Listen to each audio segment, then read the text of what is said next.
Bienvenue dans cette nouvelle vidéo de Lexical Info. Les militaires français ne seront plus que 3000 au Sahel mi-2022. N'oubliez pas de vous abonner juste en bas de cette vidéo à Lexical Info.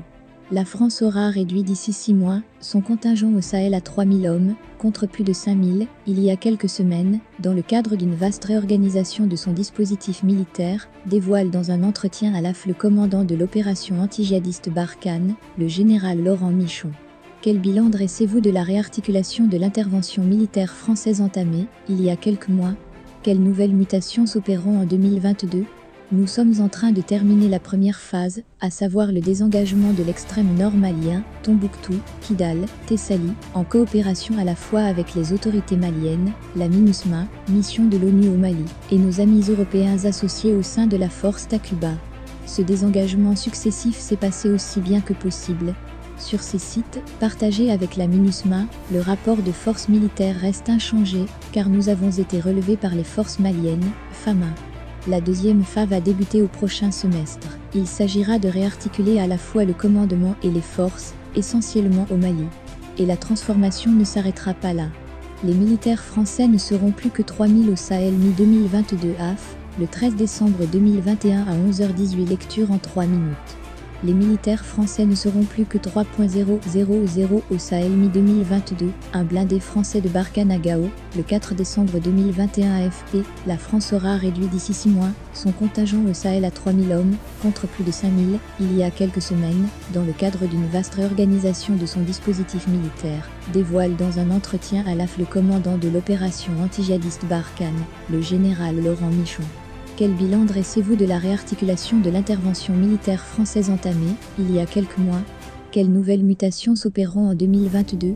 Nous sommes en train de terminer la première phase, à savoir le désengagement de l'extrême nord malien, Tombouctou, Kidal, Tessalit, en coopération à la fois avec les autorités maliennes, la MINUSMA, mission de l'ONU au Mali, et nos amis européens associés au sein de la force Takuba. Ce désengagement successif s'est passé aussi bien que possible. Sur ces sites, partagés avec la MINUSMA, le rapport de force militaire reste inchangé, car nous avons été relevés par les forces maliennes, FAMA. La deuxième phase va débuter au prochain semestre. Il s'agira de réarticuler à la fois le commandement et les forces, essentiellement au Mali. Et la transformation ne s'arrêtera pas là. Les militaires français ne seront plus que 3000 au Sahel mi-2022, une patrouille de soldats français dans les rues de Gao, le 4 décembre 2021 /AFP. Nous étions environ 5000 militaires français au Sahel à l'été 2021, nous serons environ 3.000 à l'été 2022. Il y aura beaucoup moins de forces conventionnelles, et plus de forces spéciales dédiées au partenariat de combat, réunies au sein de la force européenne Takuba. Aujourd'hui, elle compte quasiment 900 hommes, et les Européens continuent de frapper à la porte. C'est un succès politique pour le Sahel et le Mali de voir ces Européens s'engager à nos côtés. Takuba va voir son commandement déménager de Ménaka à Gao dans les 6 mois. La coopération sera accrue avec les partenaires locaux, avec l'installation d'un PC avancé permanent à Niamey, plus près de nos partenaires. Cette réorganisation s'opère dans un contexte socio-politique tendu, tension entre Paris et la junte malienne, signe d'hostilité au sein des populations locales, campagne anti-française sur les réseaux sociaux, cela est-il de nature à entraver les opérations militaires françaises au Sahel? Il existe 2 sujets de friction avec Bamako, les contacts avec la société paramilitaire russe, Wagner et le calendrier politique de la transition. Les élections devaient se tenir en février, cela semble très improbable, mais ce report du calendrier politique n'impacte pas les opérations. Concernant Wagner, c'est un point d'inquiétude pour nous, et nos alliés européens, qui peut avoir des répercussions majeures sur le dispositif militaire. Il y a des choses qui ne pourraient plus être faites si Wagner venait à se déployer. Il ne faut pas tomber dans la situation qu'on a connue en République centrafricaine, où l'EUTM, mission de formation européenne, formait des forces armées, qui étaient ensuite employées par Wagner, avec le mode d'action que l'on connaît et son lot d'exactions. Sur le mécontentement, là où Barkhane est au sol, la population est heureuse de la sécurité que nous apportons. Mais certains au Mali, et dans d'autres pays, ne comprennent pas que les armées françaises n'arrivent pas à pacifier le Sahel. Je les comprends. Mais c'est juste impossible, et ce n'est pas notre mission. Nous avons 6 avions de chasse, 6 drones et de 3000 à 5000 hommes pour une région grande comme l'Europe. Je note aussi une instrumentalisation de ce mécontentement. Je ne dis pas que c'est la raison première, mais certains, en Afrique de l'Ouest ou plus loin, ont intérêt à attiser la colère contre l'action militaire française.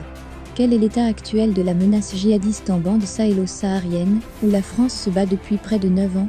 Quelle attention portez-vous au risque de contagion djihadiste vers les pays côtiers? La France aura réduit d'ici 6 mois son contingent au Sahel à 3000 hommes, contre plus de 5000 il y a quelques semaines, dans le cadre d'une vaste réorganisation de son dispositif militaire, dévoile dans un entretien à l'AF le commandant de l'opération anti-djihadiste Barkhane, le général Laurent Michon. Quel bilan dressez-vous de la réarticulation de l'intervention militaire française entamée, il y a quelques mois? Quelles nouvelles mutations s'opéreront en 2022?